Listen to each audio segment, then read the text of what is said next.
গোবরডাঙ্গায় সম্প্রতি হকার উচ্ছেদ অভিযান নিয়ে শুরু হয়ে গেছে জোর আলোচনা। প্রশাসনের এই পদক্ষেপকে কেউ সমর্থন করছে, আবার কেউ এর বিরোধিতা করছে। আজ আমরা সরাসরি সাধারণ মানুষের কাছে গিয়ে জানার চেষ্টা করছি হকার উচ্ছেদ নিয়ে তাদের মতামত কি। চলুন দেখে নেওয়া যাক।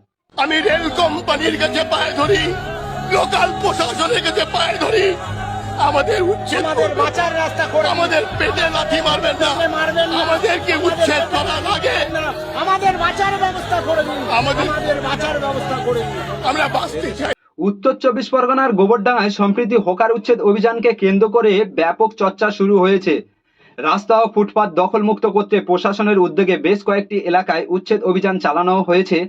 এই ঘটনাকে ঘিরে সাধারণ মানুষের মধ্যে মিশ্র প্রতিক্রিয়া দেখা যাচ্ছে। প্রশাসনের দাবি, দীর্ঘদিন ধরে রাস্তার ধারে অবৈধভাবে দোকান বসানোর ফলে যানজট তৈরি হচ্ছিল এবং সাধারণ মানুষের চলাচলের অসুবিধা হচ্ছিল। বিশেষ করে বাজার এলাকা বা ব্যস্ত রাস্তাগুলি ফুটপাত প্রায় সম্পূর্ণভাবে দখল হয়ে যাওয়ার পথচারীদের রাস্তায় নেমে চলাচল করতে হতো।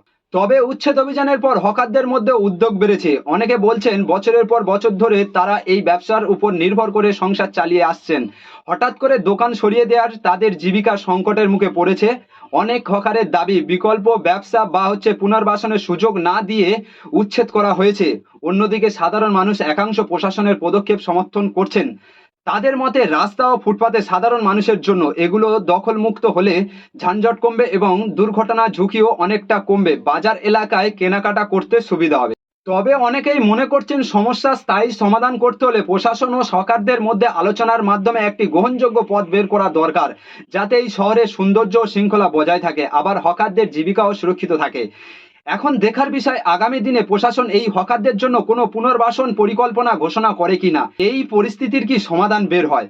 এই বিষয় নিয়ে আপনার মতামত কি? হকার উচ্ছেদ কি ঠিক হয়েছে, নাকি আগে পুনর্বাসনের ব্যবস্থা করা উচিত ছিল? আপনার মতামত কমেন্ট করে জানাতে ভুলবেন না। ভিডিওটি ভালো লাগলে লাইক, কমেন্ট, শেয়ার করতে ভুলবেন না।